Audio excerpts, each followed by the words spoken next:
এত কিছু ঘটনা ঘটার পর আমি ভাবলাম আমিও বদলে যাব। আর কারোর জন্য কিছু ভাববো না। কারোর জন্য কিছু করব না নিঃস্বার্থভাবে। এই পৃথিবীতে শুধু নিজের জন্য করব। তখন ভিতরের ভাঙা হৃদয় থেকে প্রশ্ন এলো, তুই কি এমন কিছু করতে পারবি? তুই এমন না। তুই ওই মানুষ যে সারারাত চিন্তায় মগ্ন থেকে সকালে উঠে কারোর ভালোর কথা ভাবিস। তুই ওই মানুষ যে পাশে থাকলে ভাঙাচোরার মনটার ভিতরেও একটা আশার কিরণ জেগে ওঠে। তুই ওই মানুষ যে পাশে থাকলে একটা ভরসা আসে।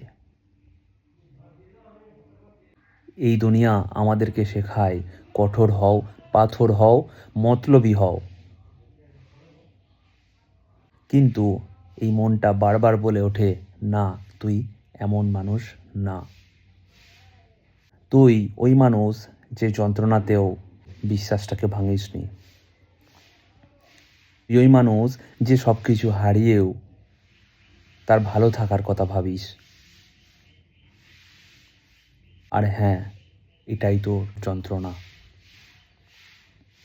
যেখানে ভালো মানুষদের এই পৃথিবী ইউজ করে নেয় ব্যাস। নমস্কার, পাপ্পু ঘোষ।